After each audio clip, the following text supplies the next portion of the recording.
Welcome, ladies and gentlemen, to this new episode of Political Economy this week with Asad Ijaz Bhatt on New Wave Global. Ladies and gentlemen, I have with me Mr. Adil Najam, who's Dean Emeritus at Boston University, renowned intellectual academic, and of course, he served Pakistan in various capacities, including a scholar. And then, of course, we hear his opinions on the social media also, but also perhaps on various news platforms and so on and so forth. Let me welcome Dr. Adil Najam. Thank you for joining, sir. Thank you, Asad, very much. Thank you. It's wonderful to be here. Great, sir. Thank you for taking out time, sir. If you're ready, I would like to shoot my first question. Sure. Sure. So, sir, we'd be talking primarily about, of course, this climate change agenda, and who would be able to, talk about this campaign, this agenda, and what's happening in Pakistan better than you. I'll start with a question about the Paris Climate Agreement, which happened in 2015. I remember the Indian Prime Minister speaking at the conference, saying that it's very easy for post-industrialized nations to talk about climate change because they've benefited out of this industrial phase, and the capitalist economies, especially in the world, have gained enormously out of industrialization. And now countries which are undergoing the industrial phase or are at the pre-industrial stage, it's easy for them to sort of tell us to compensate economic growth in the name of climate change. Do you think that's a valid concern? Asad, at one level, it's a valid concern. It's been Pakistan's concern for at least more than 30 years, since 1992, when the Rio Earth Summit was held, when Pakistan was the head of the G77. Jamshed Markar, who was our ambassador there, said the same thing, as did all developing countries, right? So there is this justice element in all of climate change, those of us who are responsible for causing the problem, or causing most of the problem, because everyone has contributed, are not necessarily the ones who confront its ire, right? So this is not just sort of the Indian Prime Minister. This has been Ghana's position, Tanzania's position, certainly Pakistan's position, for ever since we started talking about climate change. And it is a fine position, it is a right position, it is a moral position, it is a just position that there ought to be climate justice. The problem is when it becomes a slogan. And unfortunately, just as the industrialized countries of the North have turned climate into a slogan, so have we. There is victimhood, there is sloganeering, and I understand the politics of it, but meanwhile, the global climate keeps changing, right? And it's not simply a rich country, poor countries. Countries don't emit. People do. You do, I do. Right. And now industrialized countries, by nature of their industrialization, the per capita emissions are far more. But even within developing countries, for example, Pakistan, I can bet that your emissions are very different from the emissions of someone living in a village outside Sangar. Right. So once we start talking climate justice, we have to talk climate justice at every level. So the global problem is very, very, very real. However, the sloganeering comes when it is used to make an excuse for not acting.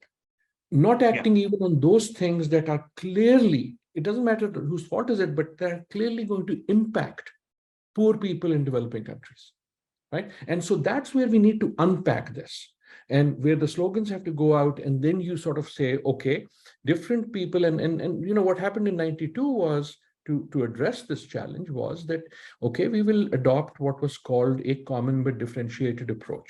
This is a kind of a legal principle. Unfortunately, all countries have abandoned it. Certainly industrialized countries have abandoned it. The common but differentiated approach was that it's a common problem, but we have differentiated responsibilities. If my country or my person is high emission, then I reduce emissions.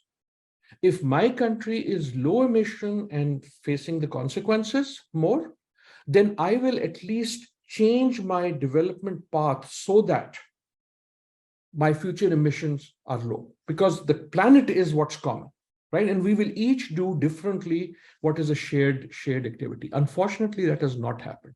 That is why, we will soon have the 28th COP, Climate Conference of the Parties. And people think that's a great thing. That's a terrible thing. That is such a failure. That means for 28 years we have been talking and we haven't been able to come to an agreement, right? And it is easy to say your problem, his problem, you are at fault, I am at fault. The fact is we are all at fault. And the real fact is that future generations and current poor people are paying for inaction by not just political leaders across the world, but those of us, whether it's in Pakistan or in Boston, who are high emitters. Thank you for an elaborate answer, sir.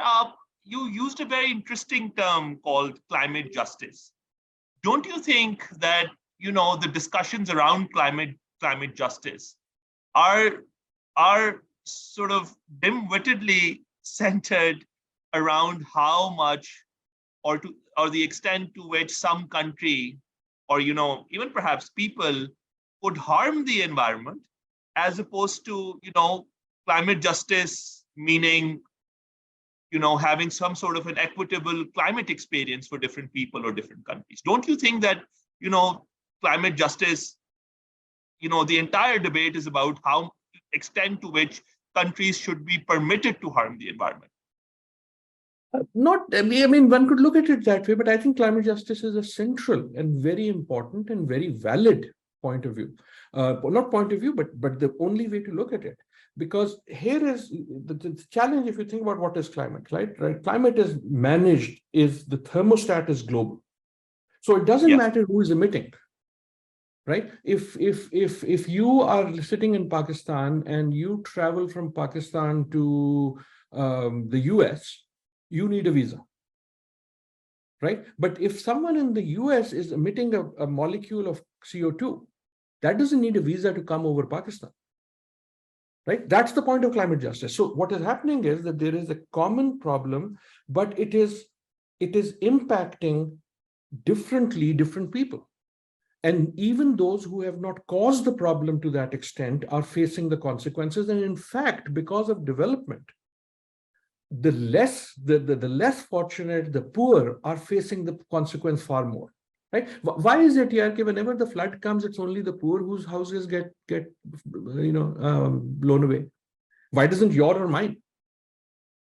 Right? Does nature have something against poor people? Why is it that when drought comes, it's just the poor people who die and you and I don't?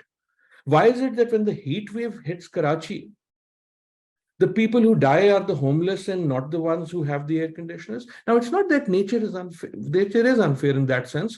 But if you are rich, you have the ability to create a barrier against this harm. You can get an air conditioner, you can build better homes, you don't build your home on the floodplain, right? So the poor are forced, and this is not just by chance, they are forced by you and me to make decisions that are not rational, and they make it not because they are stupid, but because they have no other option.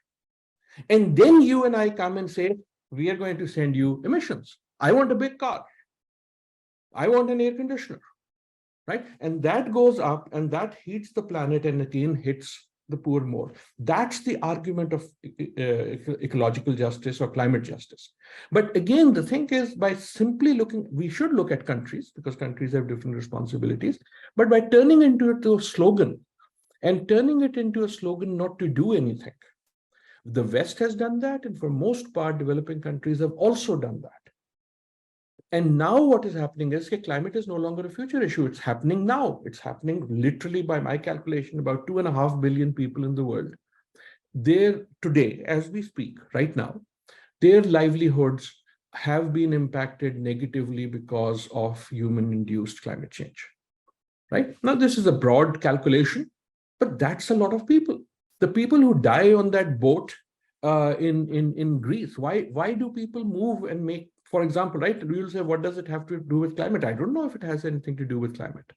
What it does have to do with is people losing their livelihoods, right? So that's the type of image we should have in mind. That's climate justice.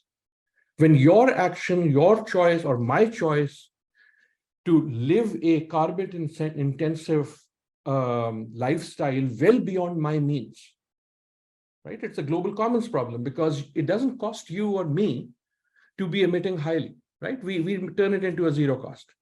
But it impacts someone's livelihood, that someone gets on that boat capsizes, as we saw. Those are the type of links that are about climate justice. And no, it is not dim-witted at all. Sir, do you also think that while there is this inequity, of course, you said that it's a shared problem, and it's a shared commodity also, the climate. But you also said that, the emissions that we're throwing into the environment are different, of course, between developed and developing countries. Do you think with, recurring floods and, so much happening across Africa, South Asia also, do you really think, and of course, Pakistan is badly affected. We just experienced the worst form of floods in 2022.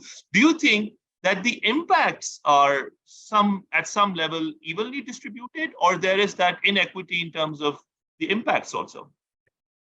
Climate doesn't, it's again, I think, the lessons of COVID, for example, or the lesson of floods or the lesson of earthquakes. Climate doesn't sort of choose inequitably, right? Yeah. But the ability of the poorest people to cope with those problems is differentiated, right? So it's not like climate is choosing inequitably. Yeah. But the impacts are, again, I take the floods, right? I mean, we are both Pakistanis. We've lived with floods, and you've seen more than one, I'm sure, as have I. Have you ever wondered why the rich don't get affected by it? I mean, does the Indus have something against the poor? Does nature have something against the poor? No. You can buy your way out of it, right? How do you buy your way out of it? You buy your way out of it by living not on the floodplain. You buy your way out of it by building stronger. So now you do the same thing globally, and that is what is happening with climate impact. So it's not as if climate impacts do not impact the rich. We are right now seeing unusual summer in Europe. We have seen fires in California. We have seen water scarcity across the US. We have seen ecological damage across Australia. So yes, it hits those places too. But the ecological justice part is that they have not only contributed more to the issue, but they have the ability to deal with it. When it hits those who didn't contribute, right? And I don't mean countries, I mean people. And it hits them disproportionately when we have also stolen from them the ability to deal with these crises. That's when it becomes a justice problem.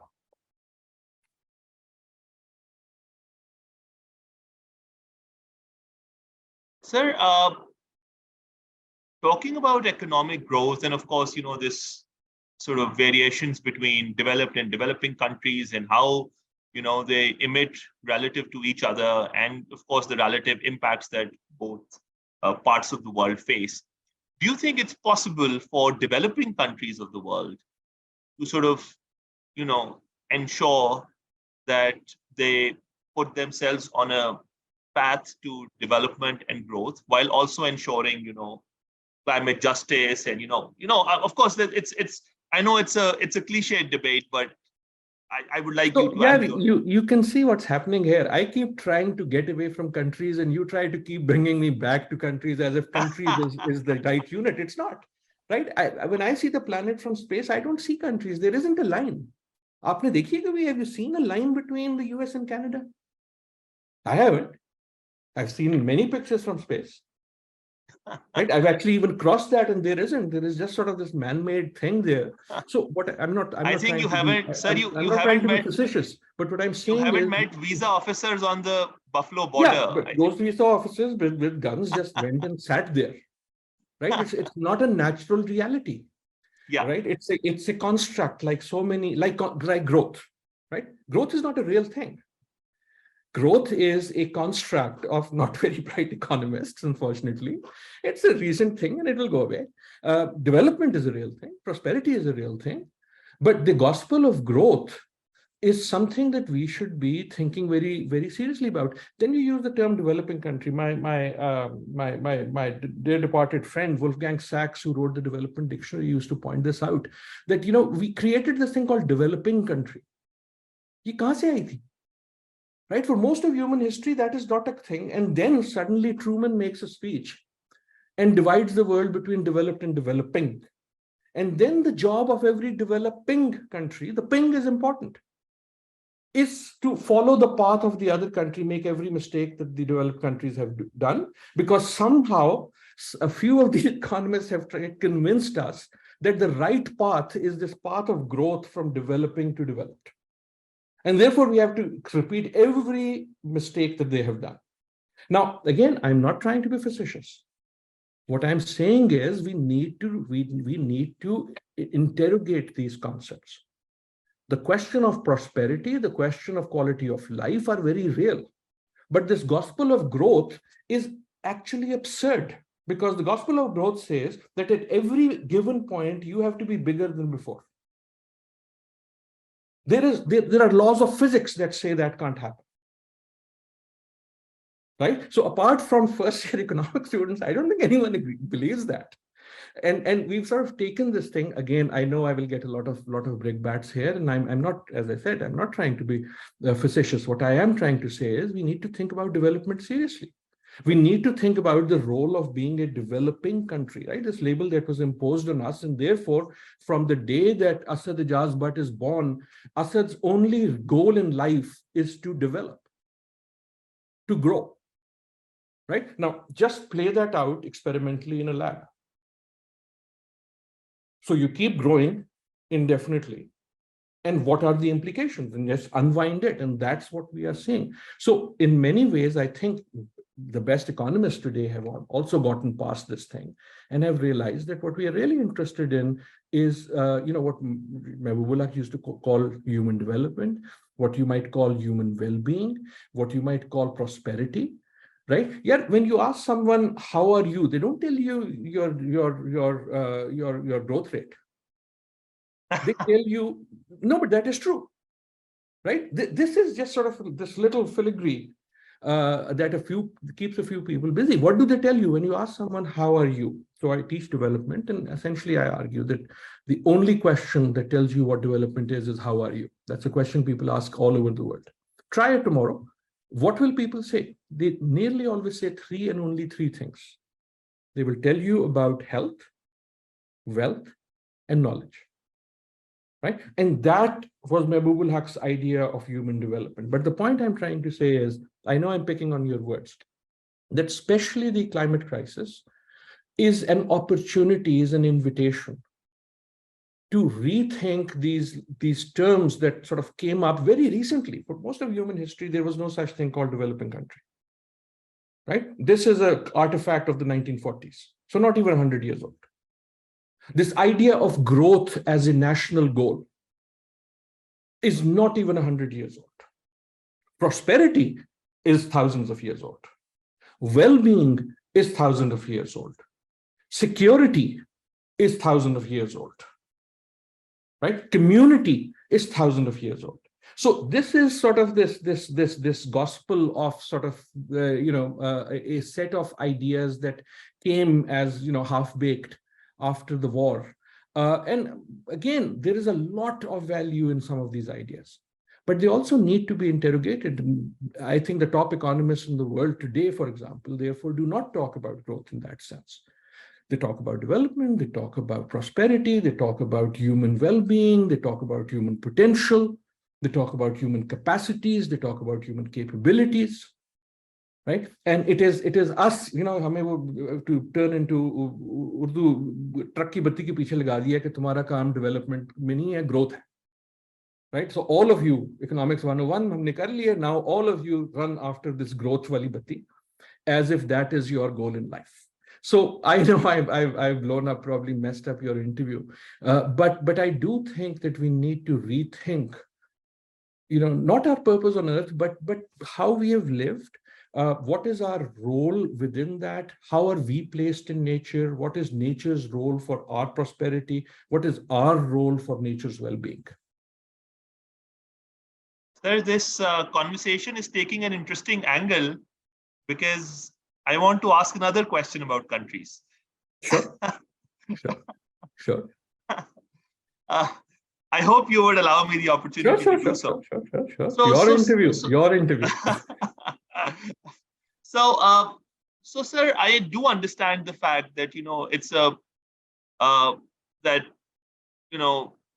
we must not talk about growth now. It's an outdated idea. Agreed. We must, it's a shared commodity. We should, deal it at the level of individuals as opposed to countries. But you do also understand that, given that this is a shared commodity, a lot of conversation, and given also that, countries exist and borders exist, and it's a living reality, a lot of negotiations, in terms of how this shared commodity and would be preserved and how we would deal with the environment has to happen at the level of, leaders and countries. And, the policy agenda has to be developed through either a consensus or uniformly, or perhaps through these negotiations. So do you see that there is a very strong policy element also involved in this, and there's a role that countries have to play?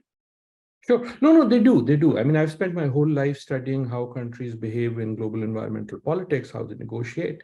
But that does not mean that we think only in countries. So countries are a reality. Yeah. I'm not going sort of. And again, Right. even with growth, sort of think about it, right? So how we conventionally you have been sort of measuring it. So what happens to growth after a flood? Supposedly the country grows. Yeah. People lose their homes. What happens? The economy grows. Why does it grow? Because now that my house is gone, I have to rebuild.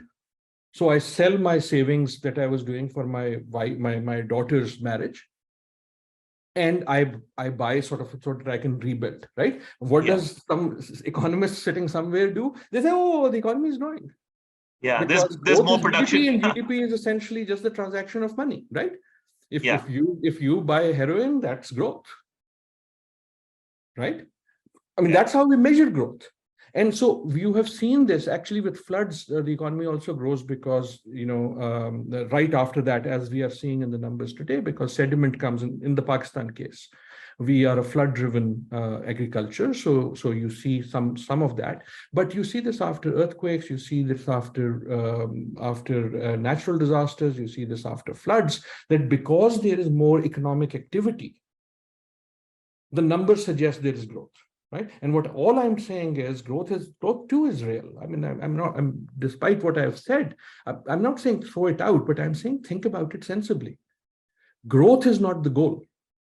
The goal is human well-being. Right. So would you like a country that is growing at 8%, but everyone is poorer because it's one natural disaster after the other? You can get that. You can mathematically get that.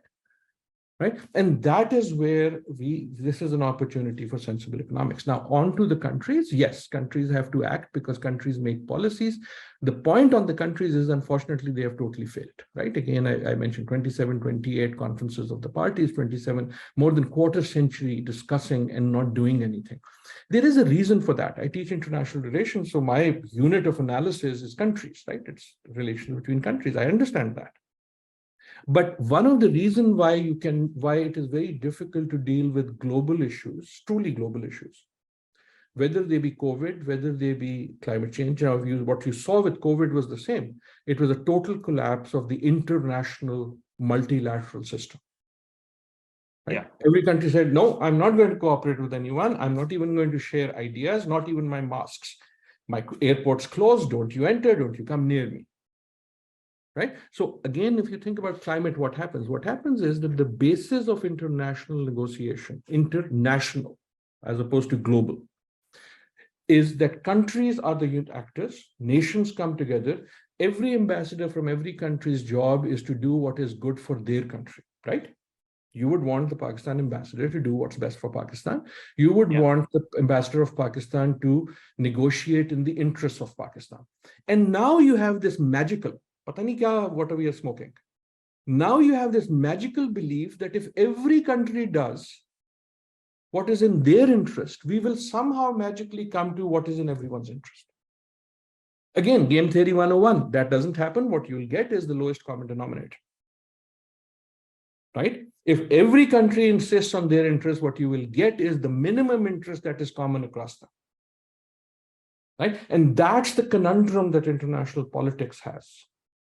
From a conceptual point, why a lot of these global issues, truly global issues, whether they be of health, whether they be of climate, we are finding so difficult to resolve by these means. Now, there could be alternative means. The international system as we have is also not very old, Westphalia. Right? Now, I'm not saying it's wrong, just like growth is not wrong. What is wrong is becoming slaves of these ideas that we ourselves created. And when we find that our assumptions were wrong, we keep trying to prove the assumptions right, rather than change our models, right? That's the political economy question in all of these things. There another political economy question is with regards to sort of some sort of distributional equity and climate finance. Do you think that, the developing world, as they call it, I'm sorry I have to keep using the term, but yeah, but the developing world is, ill-suited sort of in terms of their fiscal capacities to deal with climate change? And you also mentioned how, people in some of these parts of the world, especially the poor people in some of these parts of the world, are badly prepared to deal with some of these catastrophes. So yeah, I don't hold much hope. I don't hold much hope on climate finance. I mean, you don't even have to do international, just look at national, right? We had this terrible flood. We keep telling the world how terrible it was. It was terrible, right? There are people who are still suffering from it. But how many programs have you done on Neador or any channel on the floods, right? The only time we talk about it is when we are trying to beg for money from someone else. It is as if we are saying Pakistanis are dying, therefore the world should help us, but we are not going to. Right? That's the political economy question. That's the climate finance question. Yeah. That when you have a calamity in the country, you take whatever bad finances you have and you first work for your own people. But I think, and I'm being very, very blunt here, but if you look at the reaction to this flood especially, the callousness of Pakistani itself, the international community actually hasn't paid that. Remember that conference about international money? It never showed up. Right? So you got a lot of social media, but the international community didn't help. Right? Now, partly because they're all very nice, they feel for you. But then they have their own climate problems. But that's not the bigger tragedy is that you and I didn't. We were too interested in our political tamasha. Right? Here's a little study. Do the study, look at the last 1 year and count me the number of minutes that Pakistanis were talking about Pakistanis suffering from that flood. Apart from that little window right at the beginning, when we were trying to attract Mr. Guterres and international money. So what I'm saying is that we have to also do climate justice and climate finance internally. Right? Now, that doesn't mean we absolve the international community. That's not what I'm saying. But if we are not doing that ourselves to our own people, I think you will not find the international community at all conducive. They are not conducive to begin with. Right? Reparations is not something that happens in history. We haven't had reparations for slavery. So what I find distasteful is this notion that we are going to do nothing and just assume that someone else, because it's their fault, is going to pay for it. When was the last time in history you've seen that happen? When was the last time you or I did that? Right? Those who are benefiting from an unjust system, you need to push on them. You need to ask. You need to press for better international rules at the COPs. All of that you have to do. You have to shout for loss and damage. But you have to act for your own people yourself. The good news is that if you act on climate change, that is good development. Show me a good adaptation project and I will show you a development project. Right? So climate may be someone else's shoshla, but why isn't heat in Karachi's problem? Why isn't smog in Lahore Pakistan's problem? Why isn't dirty water all across the country a development problem for every Pakistani? Right? So I have very little respect for those who will shout loudly to outside without raising a finger inside, as if this is someone else's problem. It may be, but the people who will do the dying are my people.